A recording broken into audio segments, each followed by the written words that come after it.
प्रत्येकाला एक स्वतःचं करिअर असतं, प्रत्येकाला स्वतःचा एक पॉईंट ऑफ व्ह्यू असतो. कधी कधी पालकांमध्ये देखील मतभेद असतात, विद्यार्थ्यांमध्ये देखील मतभेद असतात. पण यासाठीच आपण योग्य मार्गदर्शकांची गरज घेणं आवश्यक असतं आणि तेच मार्गदर्शन आज आपण या माध्यमातून घेणार आहोत. आपल्यासोबत तिघही मान्यवर आहेत जे वेगवेगळ्या क्षेत्रामध्ये काम करतात. म्हणजे एक ॲनिमेशन इंडस्ट्रीतले असतील, तर एक ॲडमिनिस्ट्रेशन इंडस्ट्रीतले असतील, म्हणजे बिझनेस ॲडमिनिस्ट्रेशन, त्याचबरोबर एक एव्हिएशन, म्हणजे AAA इकडेच झालेलं आहे रेटिंग आपल्याला असं म्हणायला हरकत नाही. मी सुरुवात करतो कॅप्टन गिरीश कांबळे सरांकडनं. सर, तुम्ही एक म्हणजे स्वतः कॅप्टन आहात. 2011 सालपासून तुम्ही वेगवेगळ्या वायुदूत एव्हिएशन ही संस्था उभारली. त्या संस्थेबद्दल काय सांगाल? 2011ला मी वायुदूत एव्हिएशन स्टार्ट केलं. त्याचा मूळ उद्देश होता की पायलट ट्रेनिंगविषयी लोकांना माहिती नव्हतं.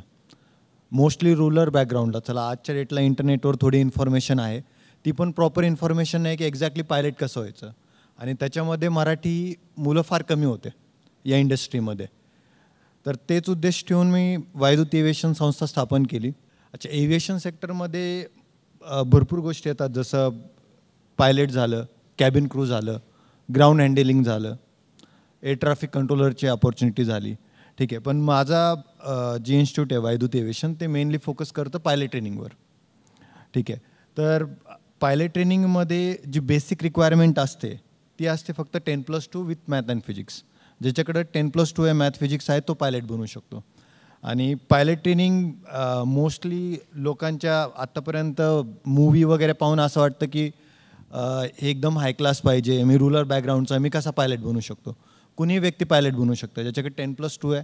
कारण हे आहे ना, स्किल बेस्ड एज्युकेशन आहे पायलट ट्रेनिंग. जसं मी एक एक्झाम्पल देतो, गाडी चालवणं स्किल आहे, बरोबर. ठीक आहे. तर एक हायली क्वालिफाईड डॉक्टर आहेत, ते गाडी चालवताना समोर कुणी आलं तर कचरतील. पण एक 10+2 मेकॅनिक आहे, तो डॉक्टरांपेक्षा चांगली गाडी चालवू शकतो. का? ते स्किल आहे, ते प्रॅक्टिस करून डेव्हलप करता येतं. सेम तसंच पायलट ट्रेनिंग आहे. तर ह्याच्यामध्ये बेसिक रिक्वायरमेंट 10+2 मॅथ फिजिक्स असते. जे कॉमर्स आणि आर्ट बॅकग्राऊंडचे मुलं आहेत ते पण याच्यामध्ये ओपन युनिव्हर्सिटीमधनं मॅथ फिजिक्स देऊन NIOS थ्रू ते सुद्धा पायलट बनू शकतात. त्याचं जे ट्रेनिंग असतं ना, ते 2 टप्प्यामध्ये असतं. एक असतं 6 महिन्याचं ग्राउंड ट्रेनिंग, थेरी पार्ट आपण म्हणतो, आणि मग 12 महिन्याचं प्रॅक्टिकल असतं. ते ह्या 2 स्टेज जर कंप्लीट केल्या तर मुलांना कमर्शियल पायलट लायसन भेटतं आणि ते मार्केटमध्ये पायलट म्हणून ॲज अ डिपेंड करतं एअरलाईन टू एअरलाईन, ते पायलट म्हणून जॉब ऑपॉर्च्युनिटी भेटून जाते. नक्कीच. निलय मेहता सर आपल्यासोबत आहेत, जे स्वतः CA आहेत, संस्थापक आहेत निलया एज्युकेशनचे.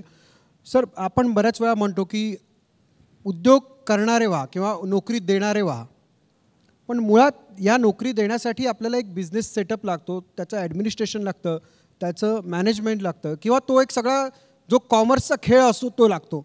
तो तुम्ही कशा पद्धतीने करता? हे फील्डच बिझनेस उद्योजक घडवायचं. आत्ता जर ट्रेंड बघितलं आपण तर IIM झालेली मुलं, IIT झालेली मुलं स्टार्टअप्समध्ये भरपूर प्रमाणात येत आहेत. भारत लीडरशिप द्यायला चालला आहे आता विश्वाला. कदाचित काही वर्षात एक फायनान्शियल सुपर पॉवर म्हणून भारत पुढे येईल. आणि ह्या सगळ्या प्रवासात ना आपल्याला लीडर्स हवेत, जे लीडर्स फक्त काही लाखोंच्या जॉबसाठी नाही धावपळ करणार, तर कदाचित लाखोंना जॉब देऊ शकतील. तर हे असं विश्व सगळं बिझनेस ॲडमिनिस्ट्रेशनचं. तर ह्या सगळ्या विश्वात आम्हीही अशा पद्धतीनं एक संस्था उभा केली आहे की जिथं कदाचित 12वी झालेले स्टुडंट असतील, जे बिझनेस करतायत ते बिझनेसमन असतील, ज्यांना जॉबमधून स्वप्न आहे उद्या की आपलंही एक स्टार्टअप व्हावं, एक मोठा उद्योग आपण उभा करावा. तर अशा सगळ्यांसाठी इथं वेगवेगळ्या पद्धतीचे आंतरप्रिन्युअरशिपचे आणि त्यातल्या असंख्य विषयांचे ट्रेनिंग दिले जातात. हे क्षेत्रच आहे ना जे बिझनेसचं, खरं तर त्या लोकांसाठी आहे ज्यांना काहीतरी वेगळं करायचं आहे, ज्यांना लीडरशिप हवी आहे, ज्यांना ह्या जगात काहीतरी मोठं करून दाखवायचं स्वप्न आहे की चला बाबा आपण हे कुठंतरी लाखोंना पगार देऊयात आणि आपल्या देशाला पण एक फिनान्शियल सुपर पॉवर घडवूयात. तर अशा लोकांचं ड्रीम पूर्ण करायचं काम ह्या संस्थे थ्रू करतोय. बिझनेस ॲडमिनिस्ट्रेशन म्हटलं तर कोणत्या गोष्टी त्यामध्ये येतात? बिझनेस ॲडमिनिस्ट्रेशन म्हटलं की अगदी बिझनेस करायचा कुठला ही डोक्यात आयडिया आहे ना, त्या आयडियाला कागदावरती मांडणं की हा बिझनेस मी खरंच प्रॉफिटेबल करू शकतो का, आणि तिथून पुढे ज्याला आपण प्रोजेक्ट रिपोर्ट म्हणतो, आणि तिथून पुढं एक स्टार्टअप करणं, गव्हर्नमेंटच्या परमिशन, ह्या स्टार्टअपला सुंदर रूप देत देत सक्सेस निर्माण करणं. कारण त्या बिझनेसमध्ये फिनान्शियल सक्सेस पण यायला हवा, आणि हा सक्सेस मिळाल्यानंतर बिझनेस प्रॉपर सेटल झाल्यानंतर हळूहळू तो एवढा मोठा करणं की कदाचित त्याच्या ब्रँचेस भारताबरोबर अख्ख्या जगात व्हाव्यात, ग्लोबलायझेशनपर्यंत आपण पोचावं. सो बिझनेसचं स्वप्न बघण्यापासून स्टार्टअप ते त्याचं ग्लोबलायझेशन, ह्या सर्व गोष्टी बिझनेस ॲडमिनिस्ट्रेशनमध्येच येतात. अगदी मायन्यूट जर बघितलं आपण तर accounts management, finance management, staff management, स्टाफकडनं कामं कशी करून घ्यायची, रिक्रुटमेंट कशी करायची, मार्केटिंग मॅनेजमेंट, कशा पद्धतीनं कस्टमर्सला छान आपले प्रॉडक्ट दाखवून त्यांच्याही बेनिफिट काय आहेत हे समजून त्यांना आपले प्रॉडक्ट्स द्यायचे, त्यांना त्याच्यानंतर सेवा द्यायची. सो मार्केटिंग मॅनेजमेंट असेल किंवा बिझनेसचं ॲक्च्युअल सिस्टम ॲडमिनिस्ट्रेशन असेल, अशा ह्या सगळ्या गोष्टींचा अंतर्भाव बिझनेस ॲडमिनिस्ट्रेशनमध्ये येतो. सो तो उद्योजकही असू शकतो बिझनेस ॲडमिनिस्ट्रेशन नंतर, किंवा एखाद्या कंपनीचा CEO बनून मोठ्या लेवलचे जॉब पण घेऊ शकतो. ॲनिमेशन इंडस्ट्रीतले संतोष रासकर सर आपल्यासोबत आहेत, जे सृजन कॉलेज ऑफ डिझाईनचे फाउंडर डिरेक्टर आहेत. आणि डिझायनिंग क्षेत्रातली संधी ह्या कोणत्या आहेत? मुळात आपण सगळ्या म्हणजे मी चुकत नसेल तर ॲनिमेशन इंडस्ट्री ह्या खरं तर या प्रत्येक क्षेत्रामध्येच आहे, आणि या क्षेत्राचं प्रत्येकाला कुतूहल वाटतं. काय सांगाल या ॲनिमेशन इंडस्ट्रीबद्दल आताची परिस्थिती काय? जर आपण याच्या अगोदर एका वाक्याकडे लक्ष दिलं तर आपल्या लक्षात येईल की ही इंडस्ट्री काय ग्रो करणार आहे. Design in India is as important as make in India.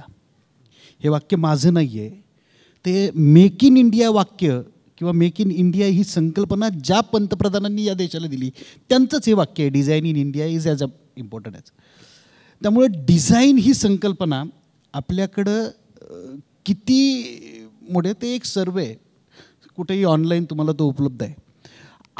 आज भारतामध्ये जेवढ्या डिझाईन ॲनिमेशन इंडस्ट्रीमधल्या वॅकन्सीज रिक्वायरमेंट्स निर्माण होत आहेत त्याच्यात 10%सुद्धा फुलफिलमेंट आपल्याकडे होत नाही आहे.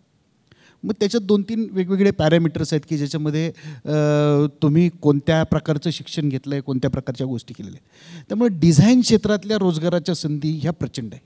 बरं, डिझाईनचा क्षेत्राचा आपण जो विचार करतो आहे तर आपल्या पारंपरिक एज्युकेशनमुळं अनेक वर्षे डिझाईन क्षेत्र हे करिअरचं साधन आहे किंवा ॲनिमेशन हे करिअरचं साधन आहे असं कधी वाटलं नाही आपल्याला.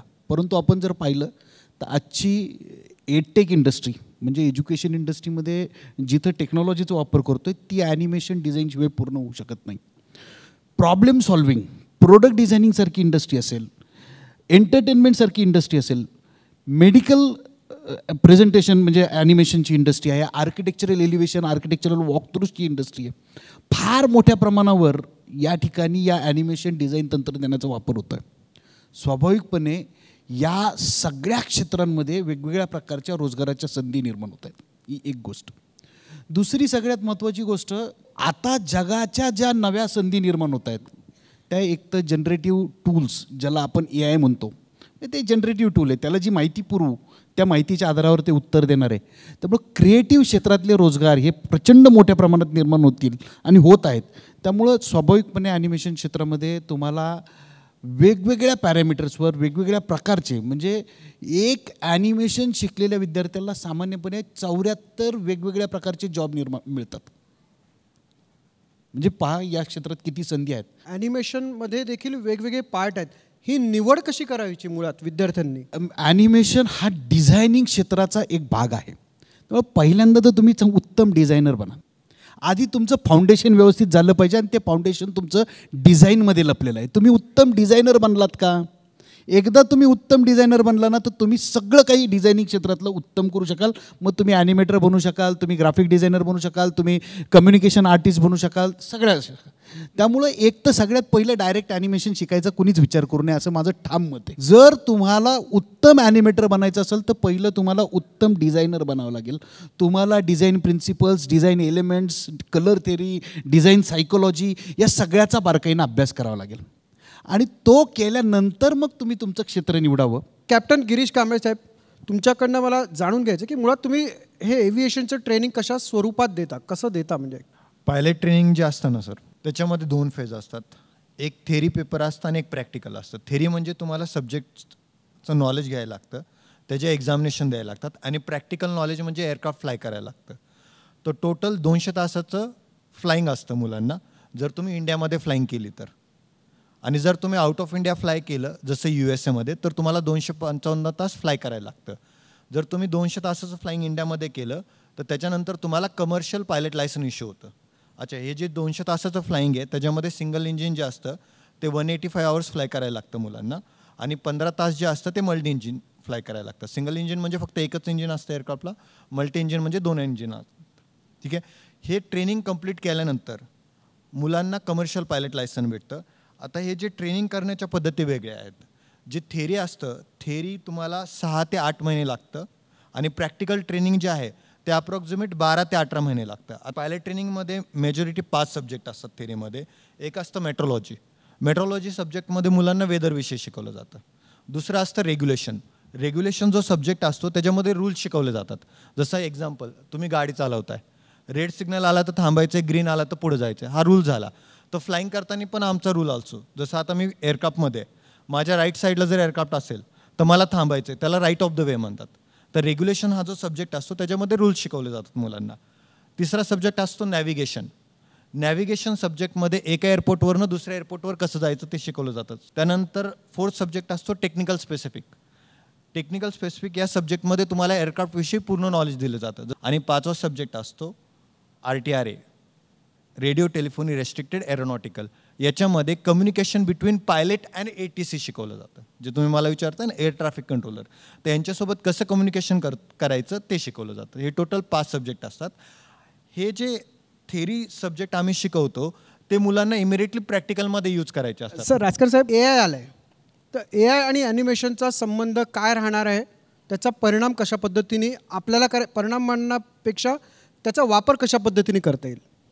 मुळात मी गेली अनेक वर्ष, म्हणजे गेले 2-2.5 वर्षे AIचा अभ्यासही करतो आहे पण सगळ्यांनी समजून घेतलं पाहिजे, AI एक जनरेटिव्ह टूल आहे.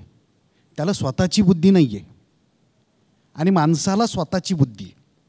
आणि ज्या ज्या क्षेत्रामध्ये स्वतःच्या बुद्धीचा वापर करावा लागतो, म्हणजे सृजनशील जी क्षेत्र आहेत त्या सर्व क्षेत्रामध्ये नवीन काही निर्माण करायचं असेल, सृजनशील काही विकसित करायचं असेल, तर तुम्हाला मानवी मेंदूची, मानवी क्षमतांची गरज लागणार आहे. आणि ही सगळी क्षेत्र, डिझाईन क्षेत्र जे आहे ते पूर्णपणे क्रिएटिव्ह क्षेत्र आहे. तिथं आर्टिफिशियल काहीच आणू शकत नाही आपण. त्यामुळं कदाचित आपल्याला आज AIचं आकर्षण आहे, परंतु मला स्वतःला असं वाटत नाही की AI ही लाँग टर्म चालणारी टेक्नॉलॉजी. म्हणजे काही लेबर लेवलच्या कामासाठी AIचा उपयोग होईल, परंतु जिथं तुम्हाला सिनियर लेवलचं, म्हणजे AI तुम्हाला निबंध लिहून देईल ना रेडीमेड, पण तो लेबर लेवलला. तुम्ही इथे आलात आणि या पद्धतीची एक माहिती देऊन एक छोटंसं आपण एक पाऊल पुढे घेतलेलं आहे की विद्यार्थ्यांना, त्यांच्या पालकांना संबंधित क्षेत्रामध्ये काय आहे किंवा अशा पद्धतीचे क्षेत्र आहेत जे वेगवेगळ्या ठिकाणी आपल्याला पोहोचवू शकतात. त्याबद्दल तुम्ही मार्गदर्शन केलं, त्याबद्दल आपल्या तिघांचेही आभार. धन्यवाद.